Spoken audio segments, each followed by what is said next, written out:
एक किसान अपने गांव में अपने दुखों से दुखी था। किसी ने उससे कहा कि तुम अपने दुखों के समाधान के लिए बुद्ध की शरण में जाओ, जो कि कुछ दिनों के लिए आए हैं और यहाँ से कुछ दूर गांव में ठहरे हुए हैं।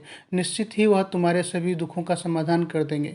यह सुनकर किसान बड़ी अभिलाषा लिए बुद्ध की शरण में चल पड़ा।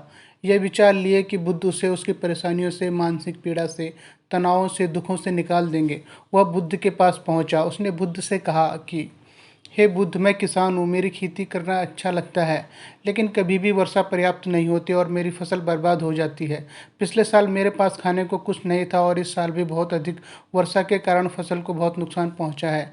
मेरे पास खाने को पर्याप्त भोजन नहीं है। किसान ने कहा, मैं विवाहित हूँ, मेरी पत्नी मेरा ध्यान रखती है, मैं उससे प्रेम करता हूँ, पर वो कई बार मुझे बहुत परेशान कर देती है। घर में बहुत कलेश हो जाता है, जिससे मैं यह सोचने लगता हूँ कि ये मेरे जीवन में ना आई होती तो अच्छा होता। मेरे 2 बच्चे भी हैं। कई बार मेरे बच्चे भी मेरी अनादर और अवहेलना कर देते हैं, मेरे बातों का पालन नहीं करते। किसान अपने दुखी जीवन की तमाम ऐसी बातें लेकर बुद्ध को बताए जा रहा था। बुद्ध ध्यानपूर्वक उस दुखी किसान की समस्याएं सुनते रहे। जीवन की तमाम समस्याएं बताने के बाद जब कुछ मन का हल्का हुआ, तो वह चुप हो गया। अब उसके पास कुछ अन्य समस्या बताने शेष नहीं थी, तो वह शांत बैठकर बुद्ध की ओर देख रहा था और समस्याओं का उपाय पाने के लिए बुद्ध के जवाब का इंतजार कर रहा था। किंतु बुद्ध मौन थे। किसान फिर बोला कि हे बुद्ध, मैं आपकी शरण में आया हूँ, कृपया मेरे जीवन की इन समस्याओं का समाधान करें। बुद्ध ने कहा, मैं तुम्हारी कोई सहायता नहीं कर सकता। किसान ने अचंभित होकर कहा, अरे ये क्या कर रहे हैं आप? सभी कहते हैं कि आप सभी के दुखों का समाधान निकालते हो, तो क्या आप मेरे दुखों का निवारण नहीं करेंगे? इसलिए कि मैं एक गरीब किसान हूँ? बुद्ध ने कहा, सभी के जीवन में कठिनाइयाँ आती हैं। जीवन में दुख परेशानियों का आना स्वाभाविक है। मनुष्य के जीवन में उसके कर्म के अनुसार अक्सर परिस्थितियों में बदलाव आता रहता है, जो सुख दुख, निराशा, क्रोध का कारण बनती है। नए रिश्ते बनना, पुराने रिश्तों का बिगड़ना, रिश्तों में मिठास, कड़वाहट, यह सब सामान्य है। यह जीवन का हिस्सा है और यह जीवन का चक्र है। वास्तविकता यह है कि हम सबके जीवन में 83 तरह की कठिनाइयाँ हैं। तुम और हम इन कठिनाइयों का समाधान नहीं कर सकते, कोई भी नहीं कर सकता।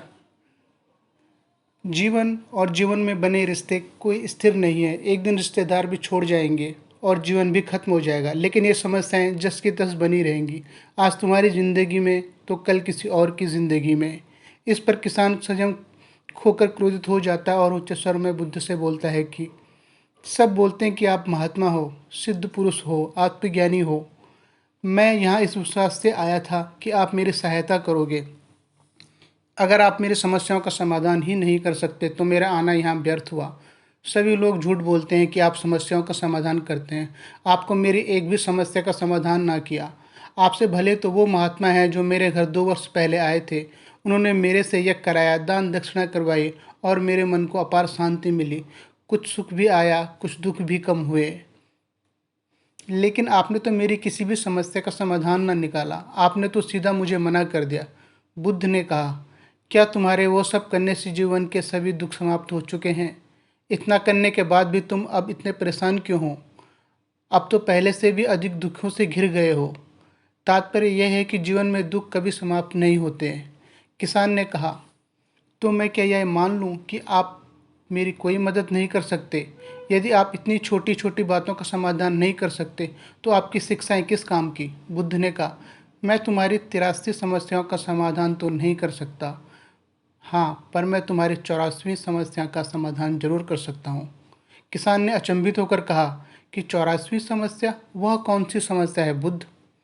बुद्ध ने कहा कि वह यह है कि तुम नहीं चाहते कि तुम्हारे जीवन में कोई समस्या हो। इसी समस्या के कारण ही तुम्हारी सारी समस्याओं का जन्म हुआ है। अगर तुम इस बात को स्वीकार कर लो कि जीवन में समस्या होती है, समस्याएं जीवन का हिस्सा हैं, तो तुम्हें जीवन की समस्याएं विचलित नहीं कर पाएंगी। तुम जीवन में आने वाली समस्याओं से इसलिए विचलित होते हो क्योंकि तुम्हें लगता है कि तुम दुनिया से सबसे ज़्यादा दुखी हो, जबकि सच यह है कि हर किसी को अपना ही दुख सबसे अधिक लगता है। लेकिन जिस दिन तुम यह समझना शुरू कर दोगे कि बाकी लोगों के मुकाबले मेरा दुख तो बहुत कम है, तब उस दिन से कोई भी दुख तुम्हें प्रभावित नहीं कर सकेगा। जब तक तुम ये चाहते रहो कि जीवन में कोई समस्या न आए और मैं हर दुख तकलीफ से बचा रहूं, तो यह संभव नहीं है। ऐसे में तो हर छोटे से छोटा दुख भी तुम्हें बेचैन कर देगा, तुम्हारी मानसिक शांति को भंग कर देगा। यदि तुम्हारे जीवन में कठिनाइयाँ बिल्कुल खत्म कर दी जाएं, तुम्हें रोज़ हर पल बिना दुख कठिनाइयों का जीवन जीने को मिले, तुम अधिक समय तक ऐसा जीवन जी ही नहीं पाओगे। एक समय ऐसा आएगा कि रोज़ वैसा जीवन जीकर तुम जिंदगी से पूरी तरह तंग आ जाओगे, बोर हो जाओगे, क्योंकि जीवन में हद से ज़्यादा कोई भी चीज़ जीवन के लिए भयानक समस्या खड़ी कर देती है। आरामदायक जीवन जीकर मन और शरीर दोनों अपंग हो जाएंगे, तो क्या फ़ायदा ऐसे जीवन का जो तुम्हें बाद में नर्क जैसा जीवन जीने पर मजबूर कर दे। जिस तरह खूब भूख लगने पर ही भोजन करने का और खूब प्यास लगने पर ही पानी पीने का असली आनंद प्राप्त होता है, ठीक वैसे ही जीवन की तमाम दुख परेशानियों को झेलने के बाद ही सुख का आनंद प्राप्त होता है। इसलिए जीवन से अलग अलग प्रकार से अलग अलग रूप से दुख सुख आते ही रहते हैं। हम चाह कर भी जीवन में सुख दुख खत्म नहीं कर सकते, लेकिन इतना ज़रूर ऊपर उठा जा सकता है कि कोई भी बड़ी से बड़ी समस्या मन को विचलित ना कर सके। इसके लिए अपने मन को शक्तिशाली बनाओ, संयम रखो, रोज़ ध्यान लगाओ, आध्यात्म ज्ञान प्राप्त करो। यही तुम्हारे जीवन की तमाम समस्याओं का समाधान है। इसी को जीवन की 84 समस्या का समाधान कहा गया है। महात्मा बुद्ध का यह अद्भुत ज्ञान प्राप्त कर किसान तृप्त हो गया और उसका मन पूरी तरह हल्का हो गया। जो परेशानियों का जो कौतूहल मन को परेशान कर रहा था वह शांत हो गया। किसान आंखें बंद कर आनंद को अनुभव करने लगा। किसान को सब समझ आ गया कि वो अब तक क्या गलती कर रहा था। किसान ने बुद्ध के चरण पकड़ लिए।